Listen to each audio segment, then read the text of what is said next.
E a gente volta então agora com a nossa repórter Melissa Araújo. Ela prometeu que voltaria aqui no jornal, Fábio. Voltou. Melissa, tudo bem? Qual a informação que você traz para a gente agora? Tá vendo? Voltei. Sempre muito bem, Melissa Araújo. É o seguinte, essa semana a gente está em meio a toda essa discussão aí com relação à vacina, e claro que o parlamento está super atento a tudo isso que está acontecendo, a vacinação, como vai acontecer a vacinação no estado de São Paulo, como os recursos que serão empregados para essa questão da vacinação. Então, eu conversei essa semana com o Dr. Marcos Boulos, que é um médico infectologista, uma das grandes autoridades no assunto aqui no Brasil, também faz parte do Centro de Contingenciamento do Coronavírus, é um dos médicos consultores e especialistas que orientam o governo. Essa é a função do Centro de Contingenciamento, orientar o governo quanto às ações que devem ser adotadas, que são recomendadas serem adotadas para mitigação da pandemia, né? O doutor Boulos me falou sobre a questão da curva de contágio. Eu perguntei para ele a partir de quando que a gente pode ver essa curva de contágio que tem crescido nos últimos tempos baixar, uma vez que a gente percebeu, obviamente, ficou muito claro para todos que depois das festas de final de ano, que muitas pessoas se aglomeraram nas festas, acabou que a curva de contagiados e de mortos subiu consideravelmente. Então, eu perguntei para ele, doutor, a partir de quando que nós vamos ver essa curva baixando, que a gente vai ter efetivamente o resultado da vacinação, né? Uma vez que ela começa ou dia 20 ou dia 25 de janeiro, ainda estamos aí nesse impasse com relação à data exata.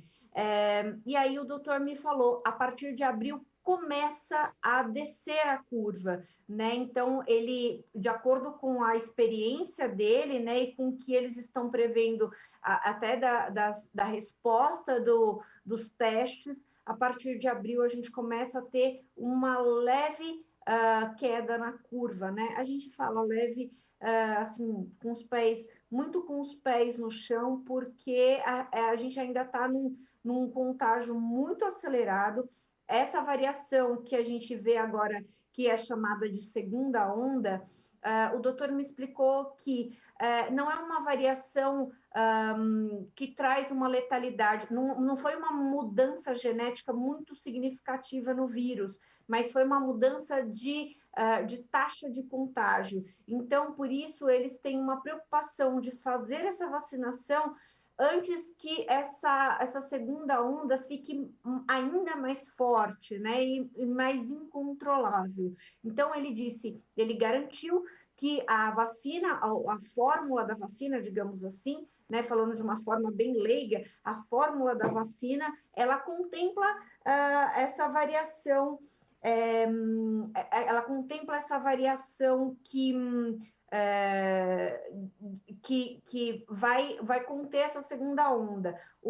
A preocupação não é essa mudança, essa pequena mudança genética do vírus, mas essa mudança que faz com que o vírus se espalhe mais rapidamente. Então, a gente precisa observar tudo isso, por isso a urgência que todos se vacinem o quanto antes, para que a gente possa conter, de fato, o vírus e voltar à vida. Vacinar significa a gente deixar máscara, vacinar significa a gente voltar a trabalhar normalmente, vacinar significa a economia voltar aos patamares, no mínimo, anteriores à pandemia. Então, vacinar significa muito mais do que muita gente tem falado por aí, muita gente tem jogado para o campo político, e, na verdade, significa a gente voltar a uma vida normal, entre aspas, né? A gente pode manter aí algumas medidas de controle sanitário? Sim, podemos, porque elas não vão nos fazer mal, mas aquele rigor que a gente precisava ter antes, a gente já vai poder afrouxar um pouco mais em função da vacina. Uma informação muito importante.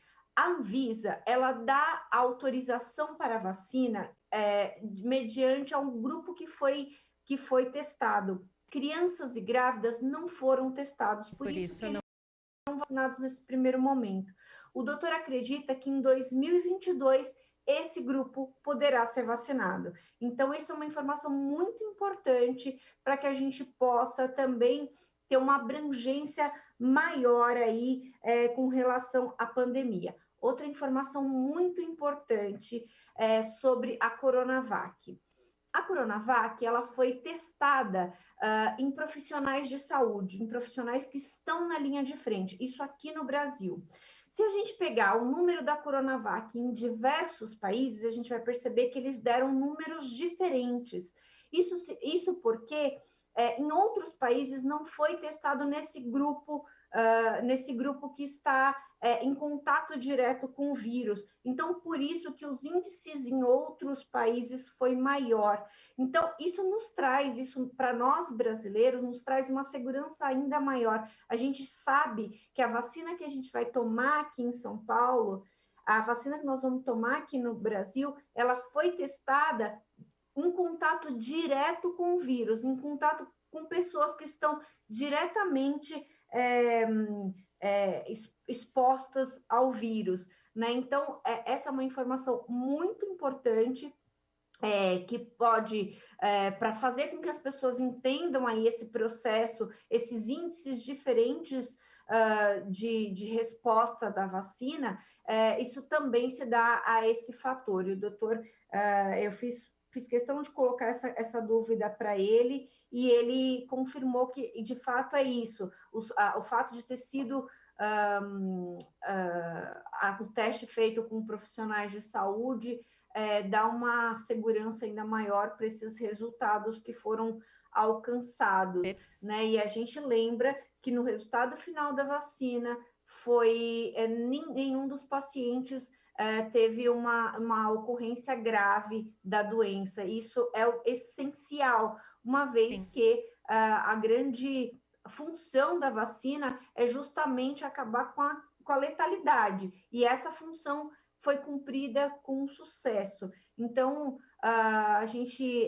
nós vamos continuar acompanhando o trabalho aí do Centro de Contingenciamento, que é bem importante, ele deve permanecer aí por esse ano todo, uma vez que eles vão também monitorar, por exemplo, consequências, possíveis consequências da vacina, mas também das pessoas dos pacientes anteriores que tiveram coronavírus, foram curados e que estão vivendo as sequelas da Covid. Então, Melissa Araújo.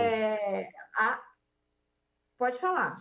Eu quero te agradecer, o nosso tempo está esgotado aqui, Melissa, mas eu quero agradecer as informações que você trouxe, que foram bastante relevantes, e essa informação que realmente o teste foi feito aqui com profissionais da área da saúde, em outros países nem sempre foi adotado esse critério, é uma informação bastante relevante e que valeu a pena você destacar para os nossos espectadores. Muito obrigado, viu, Melissa? Sim. Eu que agradeço, peço desculpas por ter estourado um pouquinho o tempo. Um bom trabalho para vocês. Para todos nós. Obrigada, Melissa.